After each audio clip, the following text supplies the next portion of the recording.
Warning, there will be spoilers for The Bad Batch Season 3, Episode 15, titled The Cavalry Has Arrived.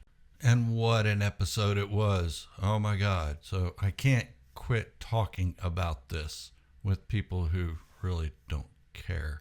And I'm not talking about you guys. Nah, you're cool. I'm talking about people at work. All day at work I was talking about it and I just kept hearing from them. Shut up and do your job, Gerald.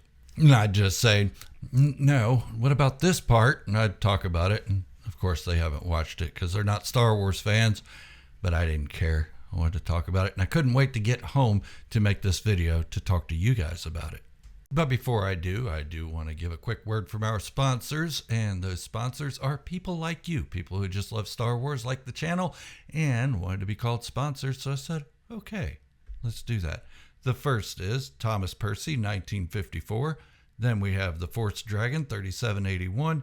And finally, Emotep, 397. Thank you guys so much for being such great supporters of the channel. I really do appreciate it more than you know.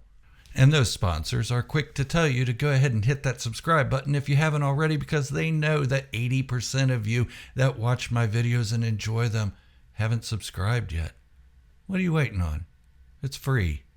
I'm not asking you to become a member, although you can. And if you'd like to become a supporter of the channel, just say, hey, I want to be a sponsor. You don't have to give me money. You don't have to give me any products or anything. Just tell me you like the channel and you want to be a supporter or a sponsor. Yeah. And now let's get back to The Bad Batch Season 3, Episode 15, titled The Cavalry Has Arrived. And it has. Man, what a great episode this was. And I know that all throughout Season 3, there were times when I said, okay, the story needs to pick up a little bit.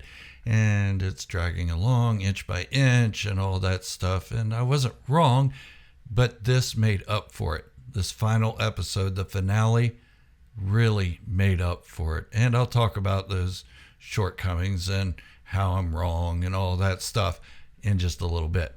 Now, with the good, there's always a little bit of bad, and I will give a little critique of that in just a moment. I'll start with the good, though. The good is that The Bad Batch ended where Star Wars has always been. And Star Wars has always been about family, feeling like you belong in a galaxy that doesn't want you.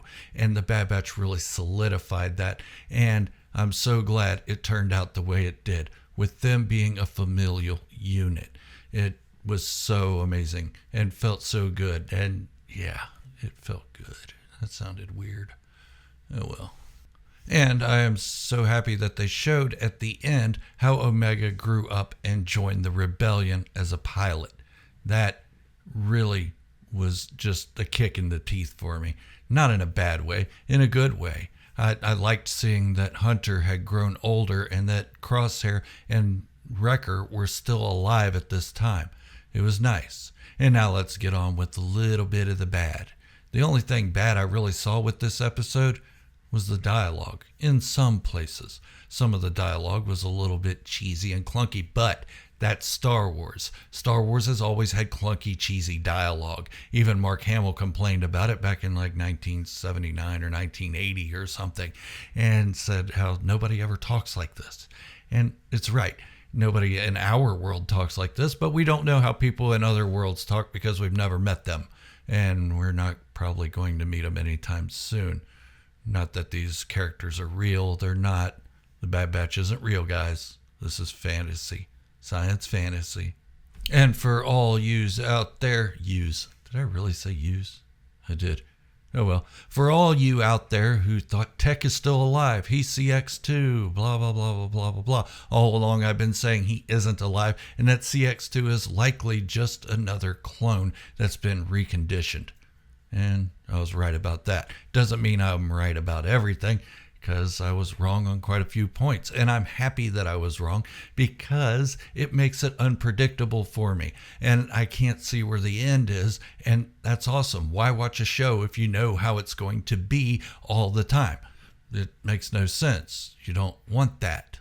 I know everybody wants their favorite YouTuber to be right about their predictions and everything, but that's not good storytelling. Sorry. I'm glad the Bad Batch survived. I didn't predict them to, and a lot of other people didn't predict them to. Everybody thought all of them were going to die, and Omega was going to run off with Ventress and all that. Well, let's get back to another bad part of this season, the Ventress episode. Did it seem pointless a little bit? Maybe. It did confirm that Omega wasn't force sensitive like I had predicted in the past, and that's another part that I was wrong about, and I'm happy to be wrong about it. I don't have this giant inflated ego, but I do think that the Ventress episode may have been a little too much, a little too long for what it revealed. Could have been a little shorter. But I enjoyed the episode all that much more. It was nice seeing Ventress back as a badass and showing that 3 clones, even special clones, couldn't take her down. Nope. Not Ventress. But that episode was important, or may be important, I should say, if they continue into other stories. And I think that's likely going to happen because of all the loose ends we got with this season, or with this whole series, actually, with the clone uprising and clones going against the Empire. That was kind of hinted at the end of this one when Echo took off. Yeah. So who doesn't want to see more Star Wars animation? It won't be called The Bad Batch because the Bad Batch story is over. No more Bad Batch, at least not in this form. You might get a cameo from them later on, but we'll see. But it may continue into that clone uprising, and maybe even Ventress and Quinlan Vos thing. Was a little disappointed that Quinlan Vos never showed up. Kind of wanted to see that guy. Yeah, but so why would Ventress return without Quinlan Vos if they weren't going to continue this story? There's no reason to revive her from the Dark Disciple novel if there's nothing else going on. So I feel like we're going to see a little bit of that later on. At least I hope. Overall, this episode really hit me in the feels. Excitement. The music was amazing from the opening. Before any scenes even shown, the music was there, and it sounded like it had been enhanced quite a bit from the previous episodes. Now, at the runtime of 51 minutes, I do feel like it could have been a little bit longer, but it was satisfaction. This show really brought some satisfaction. At the end, I'm not going to lie, I teared up a little bit. Yeah, Star Wars had that effect on me, that moment that I talked about in my last video, that some of the new Star Wars is missing. It had it in this, and I'm grateful for it. So I want to say thank you to Dave Filoni for this one. It really did kick me in the butt, and I'm glad it did. Here soon, I would like to talk about the Bad Batch as a whole throughout the entire series. Let me know in the comments if that's something you'd like to see. I'd like to dig deeper into the tropes and the mystique and all that stuff of this show, but mostly it's about family, like I said before, and I'm glad it's like that, because that's what Star Wars has always been about. And like I said at the beginning of the video, if you want to be a sponsor of the channel, just because you like it, you don't have to give me anything. You don't have to pay me anything. Just say you want to be a sponsor, and I'll shout your name out in the beginning of the next video. And until then, don't forget to hit the subscribe button, like the video, and leave a comment down below. Love to hear from you what you thought of this episode of The Bad Batch, or The Bad Batch as an entire series. Thank you all for watching. This is Gerald, a Star Wars fanatic, signing off, wishing you all great health, happiness, and peace. Thank you all for watching, and remember, this is the way.